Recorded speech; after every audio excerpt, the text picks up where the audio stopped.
오늘 이 시간에는 열왕기 하 2장 1절부터 14절까지 말씀을 가지고 엘리사가 가려고 한 길이라는 제목의 말씀으로 함께 하나님의 말씀을 나누도록 하겠습니다. 저는 2012년도에 딱 지금으로부터 정확하게 10년 전에 분당에 있는 분당 우리교회라고 하는 그 교회 대학 1부에서 신앙생활을 하였습니다. 그곳에서 제가 청년 생활을 보내고 신앙생활을 하면서 하나님께서 저에게 주셨던 많은 은혜들이 있고 큰 기쁨이 있었습니다. 그 시간들을 제가 겪으면서 하나님을 더욱 인격적으로 알아가게 됐고 예수 그리스도의 십자가의 복음의 깊이를 더 깊게 깨달을 수 있었고 또 경험할 수 있었던 좋은 시간이었습니다. 무엇보다도 그곳에서 제가 신앙생활을 하는 과정 가운데 목회자로서의 내적인 소명과 또 외적인 소명까지도 확인할 수 있었던 시간이 되었습니다. 저에게는 잊지 못할 정말로 소중한 신앙의 추억이 있는 바로 그곳이었죠. 그런데 그때 제가 속했던 분당 우리교회라고 하는 그 교회의 대학 일부 공동체의 이름이 있었습니다.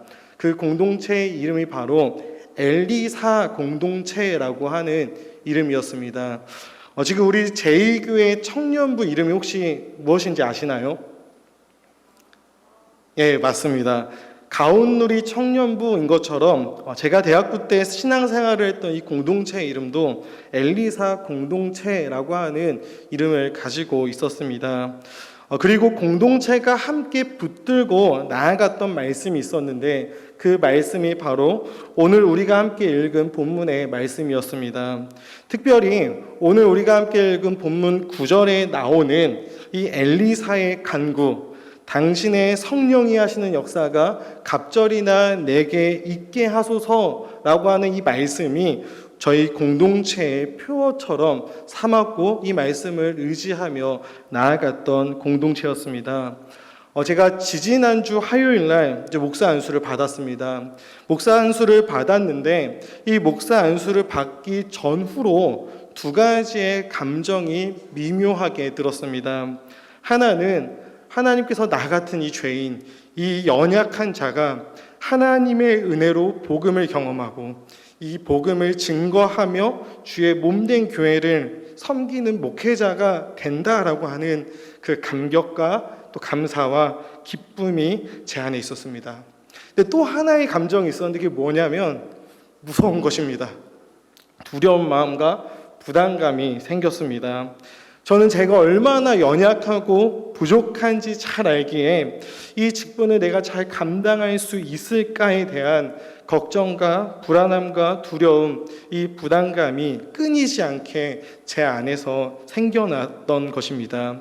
그러면서 하나님 앞에 기도했습니다. 하나님, 제가 무엇을 붙들어야 하겠습니까? 또 내가 무엇을 위해 지금 하나님 앞에 엎드리며 기도를 해야 되겠습니까? 라고 하며 또 하나님 앞에 기도하며 간구하였습니다. 그러던 와중에 하나님께서 제가 10년 전에 이 신앙생활을 했던 이 공동체에서 받은 이 말씀을 생각나게 해주셨습니다. 그리고 다시 한번 이 말씀을 묵상하고 이 말씀을 한 절 한 절 살펴보는 과정 가운데 지금 제가 구해야 될 것이 무엇이고 지금 제가 붙잡아야 될 것이 무엇인지에 대해서 하나님께서 깨닫게 해주셨습니다. 그래서 오늘 함께 이 말씀을 살펴보면서 저뿐만이 아니라 오늘을 살아가는 성도인 우리 모두에게 하나님께서 무엇을 붙들고 또 붙잡고 구하면서 살아가야 하는지를 함께 알려주시고 또 깨닫게 해주시는 은혜가 오늘 이 말씀을 나눌 때 우리 가운데 있기를 간절히 소망합니다. 오늘 우리가 함께 읽은 이 본문은 엘리야와 엘리사의 이야기를 기록하고 있습니다. 이스라엘의 위대했던 이 선지자, 이 엘리야가 사역을 했던 이 시대를 생각해 봤을 때 그 당시 이 북이스라엘이라고 하는 이 시대는 아합이라고 하는 왕이 통치하고 있었던 시대였습니다. 그리고 이 엘리야라고 하는 이 선지자는 이 아합이라고 하는 왕과 싸우며 하나님의 편에 서 있던 이스라엘의 선지자가 바로 이 엘리야였던 것입니다. 많은 이스라엘 사람들이 이 아합이라고 하는 왕을 통해서 바알이라고 하는 이 우상 앞에 무릎을 꿇고 이 바알을 숭배했던 그 시대에 많은 사람들이 점점 하나님도 섬기고 바알도 섬겼던 그 숭배하였던 그 시대에 이 엘리야라고 하는 선지자만큼은 언제나 하나님의 편에 서서 하나님만을 섬겼던 선지자였던 것입니다. 이 엘리야에 대한 이야기를 우리는 잘 알고 있습니다. 엘리야가 이 바알을 믿는 선지자 450대 1 이 대결에서 승리한 선지자였죠.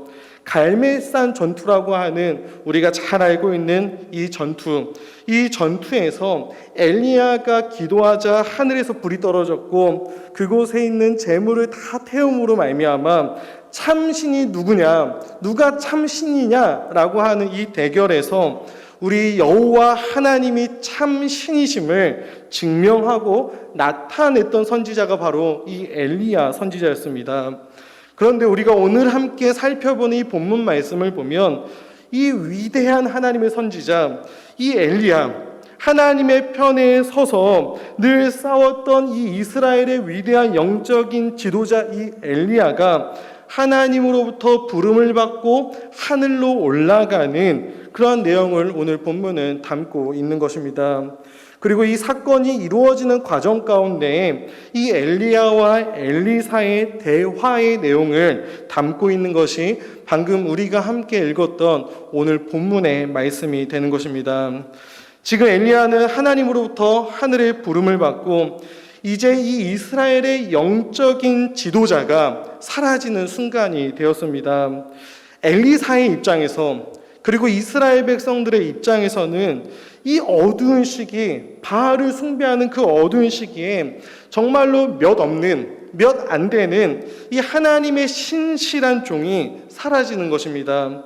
또한 이 당시에 이스라엘의 역사를 보았을 때 이스라엘에는 많은 것들이 변화되고 있었습니다. 아까 말했던 이 아합이라고 하는 이 왕이 이때 죽습니다. 그리고 그의 아내였던 이세벨이라고 하는 여자도 죽었습니다. 많은 변화들이 지금 이스라엘 가운데 일어나고 있습니다. 그런데 아합이 죽고 이세벨이 죽었다라고 할지라도 아직 영적인 전투가 끝난 것은 아니었습니다. 아직도 이 세상에는 아합의 세력들이 남아 있었고 그들이 세상을 다스리면서 바알과 이 아세라를 믿는 이 우상을 믿는 신앙을 계속해서 전파하고 그 신앙이 자리 잡고 있었던 것입니다. 많은 것들이 변화되고 있었지만 여전히 많은 영적인 전투들이 남아 있었고 이제는 엘리야조차도 하늘로 올라가기에 더 힘들고 어려운 전투들이 지금 이스라엘 가운데 남아있게 되는 것입니다.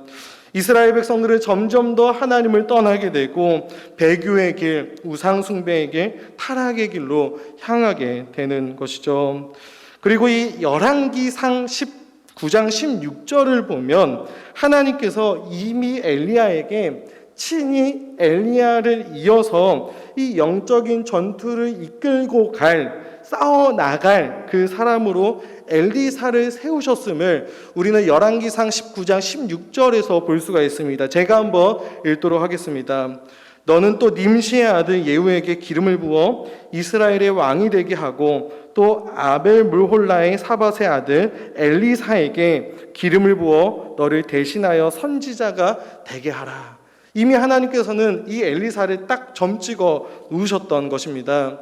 그리고 이것이 오늘 본문이 가지고 있는 배경이 되는 것입니다. 많은 것이 변화되는 이 시기에 이스라엘 백성들은 여전히 아합의 길을 따르고 있었고 그 길을 따라서 우상 숭배의 길을 걸어갔으며 영적으로 육체적으로 타락한 그 길을 걸어가고 있었습니다. 그런 와중에 하나님의 선지자, 이 위대한 이스라엘의 선지자 엘리야가 죽음을 보지 않고 불말과 불수레의 호의를 받으며 회오리바람을 타고 하늘로 올라간 사건이 기록이 되어져 있는 것입니다. 그런데 우리가 이 사건을 볼 때 어떻게 생각할 때가 있냐면 이 사건을 뭔가 아주 영광스러운 사건으로 생각할 때가 있습니다. 죽음을 보지 않고 하늘로 승천한 엘리야를 보면서 우리가 어떠한 생각을 하냐면, 야, 역시 엘리야구나. 역시 이 위대한 선지자에게 하나님은 죽음을 맛보지 않는 축복을 허락해 주시는구나 라는 생각을 할 때가 있습니다. 하지만 우리가 이 성경을 보았을 때 성경은 이 사건 앞에서 엘리야의 제자인 이 엘리사가 자기의 옷을 찢으며 슬퍼하고 있는 모습을 기록하고 있습니다. 또한 이 엘리사는 엘리야가 승천하는 그 순간까지 엘리야가 너 그만 따라와라 라고 만류했음에도 불구하고 한시도 이 엘리야와 떨어지지 않으려 하는 것입니다. 이 모든 것들은 이 사건이 그렇게 영광스럽고 기뻐할 만한 사건이 아니다라고 하는 것을 우리에게 보여주고 있는 것입니다. 이 엘리사는 엘리야의 승천이 주는 메시지가 뭔지를 이해했던 거예요. 이 엘리야가 승천하는 그것이 가지고 있었던 의미를 그는 이해하고 있었습니다. 그리고 그것은 결코 영광스러운 것도 기뻐할 만한 것도 아님을 이 엘리사는 알았던 것입니다. 그렇다면 이 엘리야의 승천이 주는 그 메시지가 과연 무엇일까요? 왜 그 승천 앞에서 엘리사는 자기의 옷을 찢고 슬퍼했던 것일까요? 이 엘리야의 승천이 주는 메시지를 우리가 이해하기 위해서는 오늘 본문에 나와 있는 이 엘리야와 엘리사가 이동하고 있는 이 이동의 경로를 이해해야 합니다. 먼저 오늘 본문에서 엘리야와 엘리사가 함께 길갈이라고 하는 곳에 있습니다. 길갈에서 엘리야가 엘리사에게 이렇게 말합니다. 청하건대 너는 여기 길갈에 머물라. 여호와께서 나를 베델로 보내시느니라. 그리고 이 엘리사가 이렇게 대답을 합니다. 여호와께서 살아계심과 당신의 영혼이 살아있음을 두고 내가 맹세하노니 내가 당신을 떠나지 아니하겠나이다. 이렇게 이야기를 하죠. 그리고 이 엘리야와 엘리사가 길갈에서 함께 베델에 이르게 됩니다. 베델에 가서도 동일하게 이 엘리야가 엘리사에게 이렇게 이야기를 하는 것입니다. 청하건대 너는 여기 베델에 머물라. 여호와께서 이번에 나를 여리고로 보내시느니라 라고 이야기를 하죠. 그러자 엘리사는 또 똑같은 대답을 합니다. 여호와의 살아계심과 당신의 영혼이 살아있음을 두고 내가 맹세하노니 내가 당신을 떠나지 않겠습니다. 그리고 여리고로 가죠. 여리고에서 이 패턴은 또 반복이 됩니다. 그렇게 이 둘은 여리고에서 또다시 요단이라고 하는 곳에 이르게 됩니다. 지금 이 둘 엘리야와 엘리사의 이동 경로가 이렇습니다. 길갈에서 베델로 갔다가 베델에서 이번엔 여리고로 갔고 여리고에서 요단에 이르게 된 것입니다. 그런데 과연 이 경로가 어떠한 경로일까요? 이 경로가 어떠한 루트일까요? 이 경로는 이렇습니다. 이스라엘 백성들이 하나님의 은혜로 출애굽을 합니다. 출애굽을 해서 광야에 이르게 되죠. 광야에 이르고 나서 이 광야로부터 가나안으로 입성하는 그 길이 있는데 그 길을 지금 엘리야와 엘리사가 둘이서 역행하고 있는 거예요. 거꾸로 돌아가고 있다라는 것입니다. 이 길갈에서 베델, 베델에서 여리고, 여리고에서 요단이라고 하는 것은 이 이스라엘 백성들이 광야에서 가나안으로 들어갔던 그 길에 역순이 된다라고 하는 것입니다. 그렇다면 이것이 보여주는 의미가 무엇일까요? 어떠한 메시지를 담고 있는 것일까요? 합신대학원의 구약학 교수님이신 김성수 교수님은 이 부분을 주의하면서 이렇게 설명을 해주십니다. 하나님께서 선지자 엘리야로 하여금 가나안 입성을 역행하게 하심으로 지금 이스라엘 백성들을 떠나가고 계심을 가시적으로 확실하게 보여주고 있다는 것입니다. 지금 하나님께서 죄악 가운데 있는 이스라엘 백성들을 떠나가고 있습니다 라고 이 부분에 대해서 해석을 해주고 있습니다. 또한 이 부분을 같은 신학대학원에 계신 역사신학의 안상혁 교수님이라는 분이 이렇게 조금 더 쉽게 설명을 해주시는 것입니다. 좀 더 극적인 예를 들어서 결혼 관계를 생각해 보자라는 거예요. 결혼을 한 부부가 있는데 한쪽에서 결혼의 의무를 다하지 않게 되어 헤어지게 되는 것입니다. 배우자가 아닌 다른 이성과 사랑에 빠지게 된 것이죠. 그래서 이제 한쪽이 이 결혼의 언약을 파기하는 것인데, 어떻게 이 언약을 파기하냐면 먼저 그들이 결혼식을 했던 장소로 데려가는 거예요. 그래서 이제 이 결혼식 했던 장소에서 이 결혼식은 우리 없었던 거야 라고 이야기를 하는 것입니다. 그러고 나서 또 어떻게 하냐면 이제 프로포즈 했던 곳으로 데려가는 거예요. 프로포즈 했던 곳으로 데려가서 이 프로포즈도 다 없었던 것이다 라고 말을 하는 것입니다. 그리고 나서 1주년 때 만났던 곳, 100일 때 만났던 곳, 그런 것들로 이동하면서 그 모든 만남을 역행했더니 이제 처음 그들이 만난 곳까지 이르러 우리의 만남은 이제 완전히 끝이다 라고 이야기를 하면서 그 둘의 모든 관계를 끝내게 되는 것이다 라고 생각하면 된다 라고 이야기를 하십니다. 이렇게 하나님께서 이 엘리야와 엘리사라고 하는 이 두 사람의 이동 경로를 통해서 이스라엘 백성들에게 무엇을 보여주는 것이냐면, 죄악 가운데 있는 너희 이스라엘, 내가 이제 너희들을 떠날 것이다. 내가 너희들과 했던 이 약속, 이 언약을 너희들이 파기했으니 이제 나의 임재가 너희 가운데서 사라지게 될 것이다 라고 보여주는 것입니다. 그러면서 하나님께서 누굴 데려가십니까? 이스라엘의 위대한 선지자 엘리야를 하늘로 데려가고 계십니다. 선지자를 하나님께서 데려가신다라고 하는 것은 어떠한 의미일까요? 무엇일까요? 선지자의 궁극적인 역할이 무엇이죠? 하나님의 말씀을 대언하는 것, 전하는 것이 바로 이 선지자의 역할입니다. 바알의 선지자들과 이 450대 1로 싸워서 이긴 이 엘리야의 사건, 이것 또한 무엇이냐면 그의 승리를 통해서 오직 여호와 하나님만이 유일하신 하나님이시다라고 하는 것을 전했던 메시지고 말씀이 되었던 것입니다. 이처럼 하나님께서 선지자들을 통해서 말씀하시고 선지자들을 통해서 일하셨습니다. 그런데 그 위대한 선지자 이 엘리야를 지금 하나님께서 데려가겠다라고 말씀하셨죠. 무엇일까요? 이제 하나님께서 이스라엘에게 내가 더 이상 너희들과 말하지 않겠다. 이제 하나님께서 이스라엘에게 내가 너희들과 대화하지 않겠다라고 선언하고 계신 것입니다. 그리고 이 엘리사는 정확하게 이 엘리야의 승천이 담고 있었던 메시지가 무엇인지를 알고 있었던 것이죠. 그래서 엘리사는 이 엘리야의 승천 앞에서 자기의 옷을 찢으며 둘로 찢고 소리를 지르며 울부짖고 있는 것입니다. 그러한 상황 가운데서 오늘 본문의 9절 말씀을 보면 엘리야가 엘리사에게 이렇게 이야기를 합니다. 우리 9절의 말씀 다시 한번 우리 함께 봉독하도록 하겠습니다. 2장 9절입니다. 시작. 건너매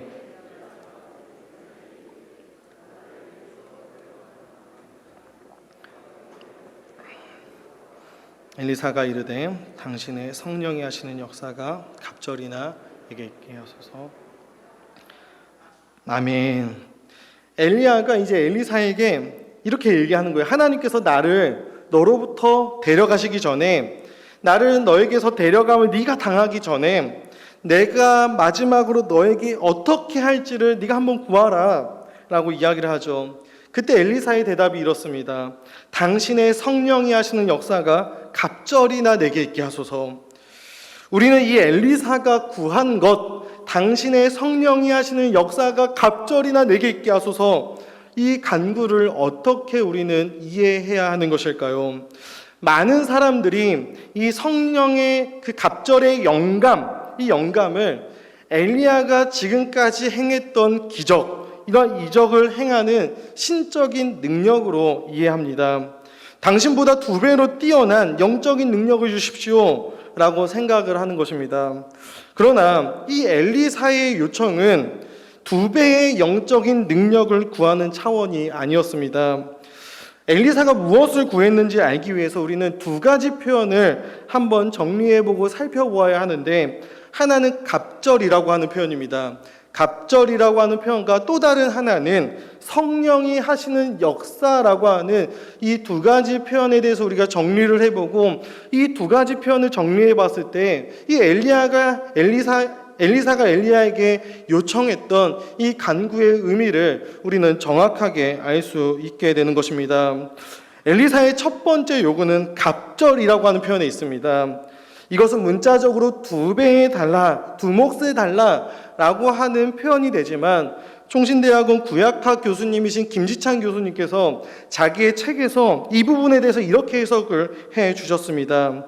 유대인들의 사고 속에, 이스라엘 백성들의 사고 속에는 갑절을 달라라고 하는 말은 나를 당신의 장자로 인정해 주십시오라고 하는 의미의 관용적인 표현이라는 것입니다.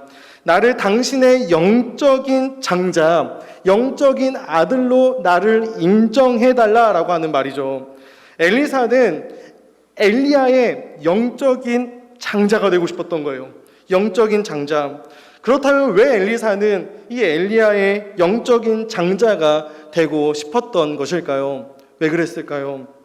오직 장자만이 무엇을 할 수 있을까요? 아버지의 모든 것을 이어받아서 아버지가 그동안 했던 사역과 아버지의 싸움을 이어나갈 수 있는 거예요. 오직 장자만이. 지금 엘리사는 엘리야가 그동안 싸웠던 그 힘들었던 영적인 싸움, 바알과 아세라라고 하는 이런 우상 숭배하는 일처럼 이스라엘의 정체성을 완전히 흔들어버리는 세력들, 그 세력들과의 영적인 싸움을 내가 내 자신이 이어받아 싸우겠습니다 라고 구하고 있다는 것이죠.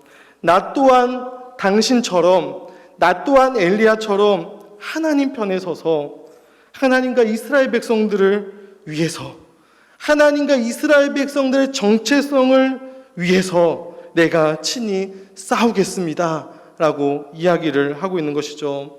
이 엘리야가 싸웠던 싸움은 결코 중단돼서도 단절돼서도 안 되는 것이니 제발 나로 하여금 이 싸움을 이어나가게 해주십시오.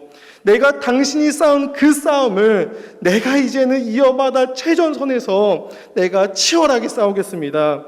그러니 나를 당신의 장자로 세워주십시오 라고 지금 엘리사는 엘리야에게 요청하고 있는 것입니다. 사랑하는 우리 제2교회 성도님들, 저는 이번에 목사 안수를 받는 과정에서 이 말씀이 참으로 저의 기도와 간구가 되기를 간절히 소망하는 그런 마음이 생겼어요. 하나님, 저도 이 영적인 장자가 되고 싶습니다. 저에게 영적인 장자라고 하는 하나님 그런 은혜가 필요합니다. 그래서 평생의 삶 가운데 하나님의 편에 서고 싶습니다. 하나님의 편에 선 그런 사역자가 되고 싶습니다.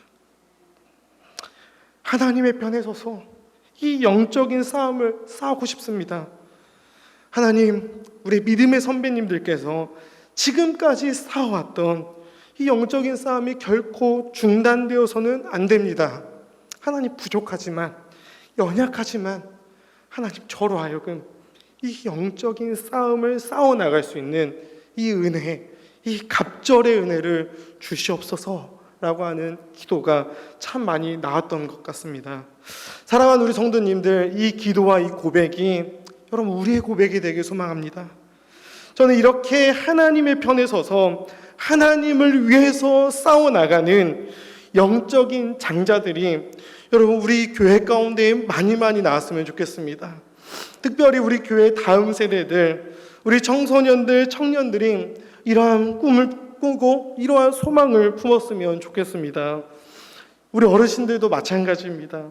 우리가 하나님 앞에 부름받는 그 순간까지, 하나님 나라에 가는 그 순간까지 우리는 이 영적인 장자가 되어야 하는 것입니다.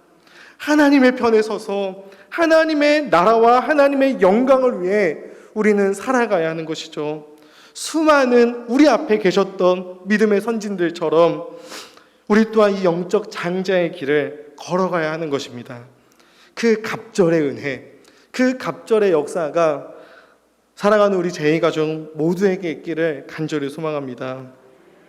엘리사의 두 번째 요구는 성령이 하시는 역사였습니다. 성령이 하시는 역사. 이것은 결코 능력을 구하는 것이 아닙니다. 그렇다면 엘리사가 구한 것은 무엇일까요? 히브리 원어로 이것은 루아흐라고 합니다. 루아흐.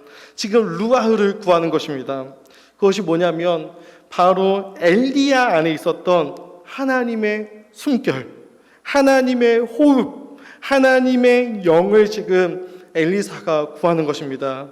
즉 엘리야와 함께 하셨던 하나님의 임재가 필요했던 것입니다.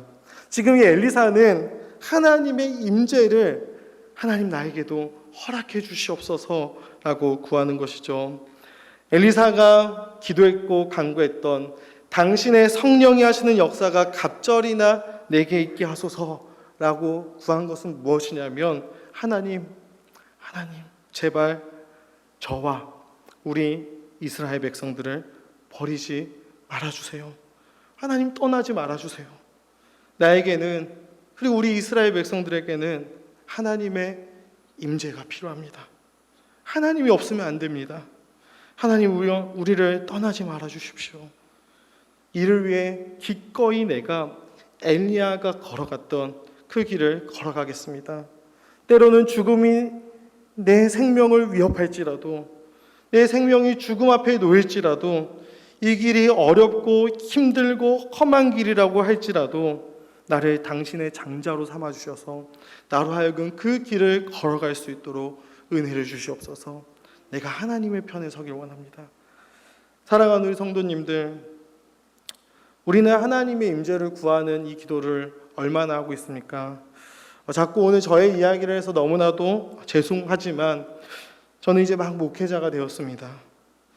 그런 저에게 가장 필요한 것이 무엇일까요? 능력 있는 사역을 하는 것, 탁월한 설교를 하는 것, 탁월한 사역자가 되는 것, 뭐 이렇게 하면 좋을 수도 있겠죠. 그런데 잘 모르겠습니다. 이런 것이 가장 저에게는 중요한 것 같지가 않고 가장 필요한 것 같지는 않습니다. 그렇다면 저에게는 뭐가 가장 필요할까요? 하나님의 임재가 필요한 거예요. 하나님의 임재. 주님의 임재가 너무나도 필요하고 하나님의 함께 하심이 너무나도 필요한 것입니다. 그래서 때로는 두려운 마음도 있습니다. 어느 순간에 하나님의 임재를 구하기보다 나의 목회의 성공과 유능한 사역자가 되는 것만을 구하게 될까 봐 그렇게 두려운 마음이 들 때도 있습니다. 그래서 더욱 하나님의 임재가 저에게 필요함을 느끼는 것 같습니다. 하나님의 임재가 계속해서 우리의 삶 가운데 임할 때 그것이 너무나도 우리에게 좋기에 그 임재의 즐거움을 아는 자는 이 루하흐 하나님의 숨결을 계속해서 구하게 될 것이기 때문입니다. 사랑하는 우리 성도님들, 우리 모두에게도 저는 마찬가지라고 생각을 합니다. 성도인 우리 모두, 그리스도인인 우리 모두는 다 영적인 전쟁을 하면서 살아갑니다. 우리는 날마다 하루하루 하나님 편에 서서 하나님을 위해 싸워나가는 이 싸움을 하는 사람들입니다. 그런 우리에게 가장 필요한 것은 바로 이 하나님의 숨결, 이 하나님의 임재인 것입니다.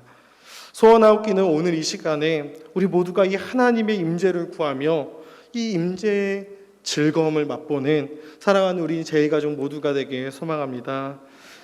이 엘리사의 간구 앞에 엘리야가 이렇게 대답합니다. 네가 지금 어려운 일을 구하고 있다. 왜 이런 이야기를 하는 걸까요? 엘리사가 구했던 그 길은 결코 쉽지 않은 길이죠. 왜 그럴까요? 자기를 부인하고 자기 십자가를 져야만 갈 수 있는 길이기 때문입니다. 그리고 그 길을 누가 먼저 가보았죠? 엘리야가 먼저 가본 거예요. 아합과 이세벨로부터 생명의 위협을 당해야만 했고 450대 1이라고 하는 이 갈멜산 전투를 목숨을 걸고 그는 싸워야만 했습니다. 외롭고 쓸쓸한 길이었죠. 어려운 길이었습니다. 심지어 이 길은 하나님의 임재와 하나님의 은혜가 없이는 갈 수 없는 길인데 지금 하나님께서 이스라엘을 떠나가고 계시기 때문에 이건 너무나도 어려운 일인 거예요. 그리고 자신이 승천하면 하나님의 말씀이 그들 가운데 끊겨지고 하나님의 임재가 그들 가운데 끊어지는 것이기 때문에 지금 엘리야는 엘리사에게 네가 어려운 것을 구하는도다. 어려운 것을 구하는다. 이 이야기를 하고 있는 것입니다. 그리고 그렇게 엘리야와 엘리사가 길을 가던 중에 불수레와 불말들이 그 둘의 사이를 갈라놓았고 엘리야가 회오리 바람으로 하늘로 올라갔습니다. 하나님의 선지자가 이스라엘을 떠나가고 있는 거예요. 하나님의 말씀을 선포하며 하나님 편에 서서 싸웠던 이 이스라엘의 선지자가 떠나가고 있습니다. 이제 하나님의 말씀이 이스라엘에게서 끊겨진 것이죠. 하나님의 임재가 그들을 떠난 것입니다. 그리고 엘리야의 승천을 본 엘리사가 소리를 지르고 자기 옷을 찢고 엘리야의 몸에서 떨어진 그 겉옷을 주워 가지고 물을 치면서 이렇게 부르짖습니다. 엘리야의 하나님 여호와는 어디 계십니까? 이렇게 울부짖고 있는 것입니다. 이스라엘 백성들을 떠나 하나님의 임재, 그 비참한 상황 앞에서 지금 엘리사는 자기 옷을 찢고 하나님을 찾으며 부르짖고 있습니다. 그런데 그때 놀라운 일이 벌어집니다. 어떠한 일이냐면 우리 마지막으로 14절 한 절을 더 보도록 하겠습니다. 함께 읽겠습니다. 시작. 엘리야의 몸에서 떨어진 그의 겉옷을 가지고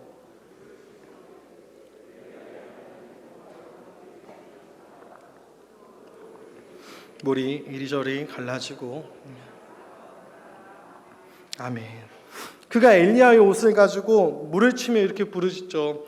엘리야의 하나님 여호와, 엘리야의 하나님 여호와는 어디 계십니까? 그때 이리저리 물이 갈라지고 엘리사가 다시 어디를 건너냐면 요단을 건너는 거예요. 다시 요단이 갈라지고 그 마른 땅으로 엘리사가 요단을 건너고 있습니다. 무엇이 생각날까요? 광야 이스라엘 백성들이 지도자 여호수아와 함께 요단강을 건넜던 장면이 생각이 나는 것입니다. 하나님의 임재의 상징이었던 이 언약궤를 앞세우고 하나님의 임재와 도우심 가운데 하나님의 은혜로 그 마른 요단을 건넜던 그 장면이 생각이 나는 것이죠. 무엇을 보여주는 것일까요? 하나님께서 누구의 부르짖음을 들으신 것이죠? 엘리사의 울부짖음을 들으신 것입니다. 하나님의 임재가 떠나가는 그 순간까지 당신의 성령이 하시는 역사가 갑절이나 내게 있게 하소서라고 구했던 이 엘리사의 부르짖음, 하나님이여 제발 나와 우리 민족 이스라엘을 버리지 마시고 떠나지 말아 주시옵소서라고 간구했던 이 엘리사의 부르짖음을 들어주셨습니다. 엘리야가 승천함으로 말미암아 하나님의 말씀이 이스라엘에게서 끊어진 그 상황에서 엘리야의 하나님이 여호와여 어디 계시나이까? 라고 자기의 옷을 찢으며 이 부르짖었던 엘리사의 부르짖음을 우리 하나님께서 다 들어주신 것이죠. 들어주셨을 뿐만이 아니라 다시금 이 백성을 찾아가시는 거예요. 아까 우리 2, 3부 예배 때 담임 목사님께서 말씀하셨듯이 참 속이 없어 보이는 그런 하나님의 모습인 것이죠. 사랑하는 우리 제2교회 가족 여러분들, 오늘 말씀을 맺도록 하겠습니다. 우리의 하나님은 어떠한 하나님이십니까? 자기 백성의 부르짖음에 귀 기울이시고 들으시는 하나님이십니다. 그리고 응답하시는 하나님이십니다. 사랑하는 우리 성도님들, 우리의 삶 가운데 혹 하나님의 임재가 끊어진 것 같습니까? 우리의 가정을 보았을 때, 또 우리의 교회를 보았을 때 오늘날 이 나라 이 민족 가운데 하나님의 임재가 떠나간 것 같습니까? 만약에 하나님의 임재가 느껴지지 않는다면 우리가 해야 할 것은 단 한 가지입니다. 부르짖는 것이죠. 하나님 어디 계십니까? 우리 하나님 도대체 어디 계십니까? 하나님 우리를 떠나지 마시고 불쌍히 여기셔서 다시 우리 가운데 임재해 주시옵소서. 우리가 이렇게 기도하며 나아갈 때 하나님은 자기의 백성의 이 기도를 들으시고 응답하시며 다시 우리 가운데 찾아오시는, 그래서 임재하여 주시는 그런 은혜를 베풀어 주실 것입니다. 그 은혜를 경험할 수 있는 우리 모두가 되기를 간절히 소망합니다.